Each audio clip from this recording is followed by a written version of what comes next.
Okay. To begin with, by a startup or sorry. To begin with, by a show of hands, how many of you guys have visited the Phoenix Zoo before?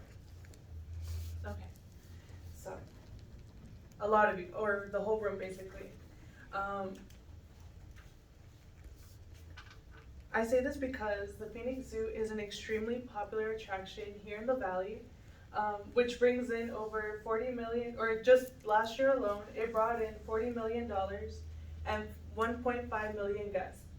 Um, and I say this because at the Phoenix Zoo, there's 3,000 animals that are exploited and abused every year just for the entertainment of these people.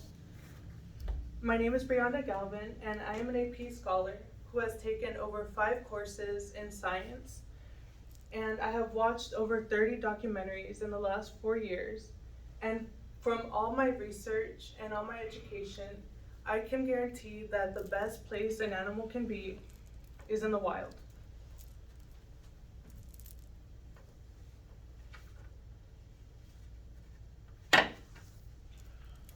Today, I will be sharing the importance of boycotting the Phoenix Zoo. The main problem of the Phoenix Zoo is that it is a unnatural environment for animals to be held captive. Because of their environment, they suffer throughout their whole lives. They are impacted physically and mentally, and because of that, they have shorter lifespans than their counterparts who live in the wild.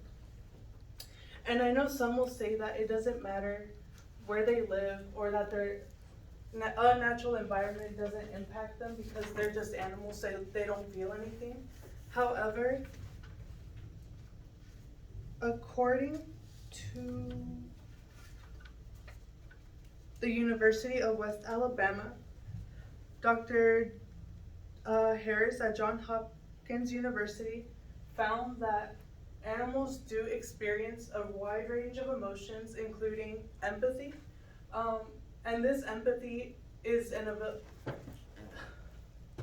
evolutionary mechanism that they use to help them survive and socialize with their other species in the wild. So them being taken away from where they belong, being separated from their families and their friends, it just it impacts them in the long run. Now I will be beginning to explain the root of the problem. So the main problem for this exploitation is solely for our entertainment. These animals are only kept there just for that reason. It's not because the zoos care about biodiversity or conservation. It's all because of entertainment and money.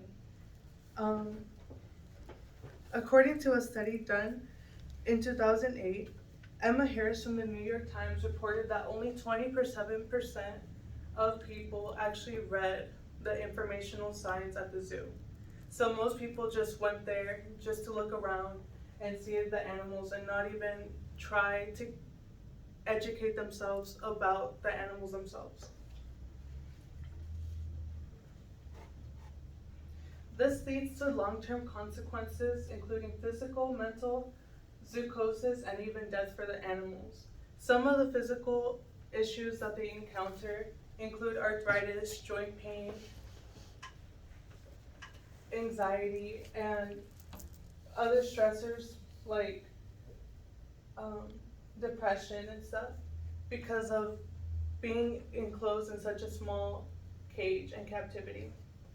There's even a term that a lot of people don't know about, which is zoochosis, and that's actually a psychological condition that these animals get, where they demonstrate abnormal behaviors, and because of that, they either like self-harm or they pace around or they circle around, and that's not normal for animals in the wild. This giraffe is actually a giraffe that died at the Phoenix Zoo a couple years back because of those abnormalities, and she shouldn't have died because of that. So the solution that I bring to you today is that we should close the zoo and leave the wild animals alone. There's a reason why after the flood happened, Noah let the animals off the ark. He didn't just keep them there. It's because they belong in their natural habitats and their homes. And today I also bring a way for you guys to help.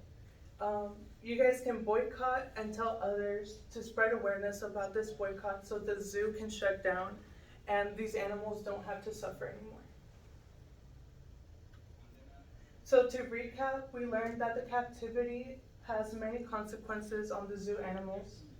This exploitation is preventable, and we have the power to be the change. There is a lot of power in numbers, and we should not overlook the power of boycotts. Thank you.